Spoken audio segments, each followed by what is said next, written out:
Et yo les amis, c'est FuturXL, on se retrouve pour une nouvelle vidéo. Donc comme c'est écrit dans le titre, je vais vous apprendre à créer des shops sur Zenkraft. Et je vais vous apprendre une nouvelle fonctionnalité qu'il y a dans notre plugin de shop et que nous avions jamais présenté auparavant. Donc pour la première partie, je vais vous apprendre à créer des coffres de vente, c'est-à-dire pour que vous puissiez vendre des items aux autres joueurs. Donc pour ceci c'est très simple, il vous faut un coffre que vous avez posé et il vous faut l'item à vendre tout simplement. Donc vous prenez l'item à vendre dans votre main, vous cliquez gauche sur le coffre, c'est-à-dire comme si vous vouliez taper le coffre. Et là il va y avoir un message qui va s'afficher dans le chat. Donc là vous devrez entrer le prix à l'unité de l'item que vous voulez vendre. C'est-à-dire par exemple si vous voulez que votre diamant coûte 5$, et ben vous mettez 5.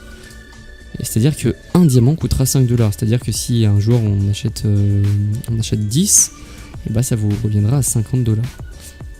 Donc vous mettez les diamants comme je viens de le faire dans le coffre, vous cliquez sur la pancarte et ça s'actualise, le stock de votre shop s'actualise, tout simplement. Et à partir de là, les joueurs pourront acheter chez vous. Deuxièmement, donc maintenant je vais vous apprendre un petit truc que vous avez jamais présenté.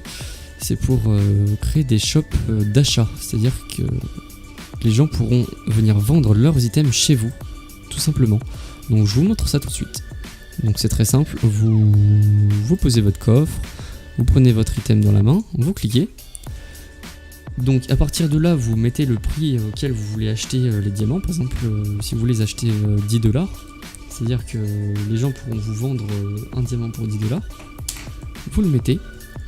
Et là, vous faites une commande, donc qui sera écrit dans la description. Vous visez votre coffre et vous faites /QS /QS buy. Hop là. Et là, votre coffre est passé en mode achat plutôt que vente. C'est-à-dire que le coffre ne va pas vendre, mais il va acheter. Et en fait, le problème, c'est que le stock va se mettre à 1728. 1728, en fait, c'est la place totale dans le coffre. Vous voyez ? C'est-à-dire que là, si quelqu'un, par exemple, arrive chez vous et qui clique, il pourra vous vendre à vous ces diamants qu'il a récupérés.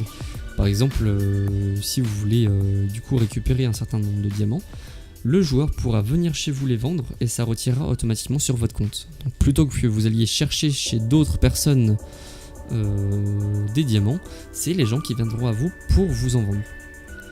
Donc par exemple, moi je suis un joueur, je veux vous en vendre, donc je clique sur la pancarte, je veux vous en vendre 3. Et donc moi je vais gagner 9$ parce que je vous en ai vendu 3. Et vous, ça va vous retirer 9$. Et vous aurez bien les 3 diamants qui seront mis dans votre coffre. Mais le problème c'est que, admettons, vous voulez en acheter seulement 30 par exemple. Vous voyez ?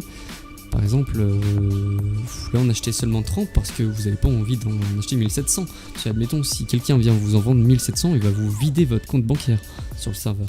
Donc c'est très simple pour faire ça en fait. Il suffit juste de remplir le reste du coffre par un autre item pour qu'en fait il n'y ait plus de place et qu'il y ait seulement un nombre de places limité.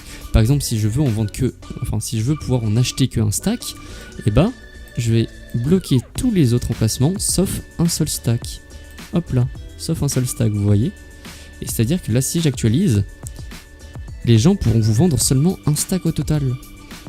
Et si vous voulez vraiment en acheter que quelques-uns, par exemple, si vous n'achetez un demi-stack, et ben vous mettez déjà vos diamants là, hop là. Et vous voyez que cela s'actualise. Et en fait, vous remplissez votre coffre pour laisser seulement le nombre d'items que vous voulez pouvoir récupérer. Donc, c'est assez simple. Si vous n'avez pas compris, n'hésitez pas à me le dire dans les commentaires. Et au pire, à créer un ticket sur le site web. Donc le site web sera aussi dans la description. Et puis je vous dis à bientôt pour de nouveaux tutos et de nouvelles présentations de nouveautés. Et ciao ciao les amis.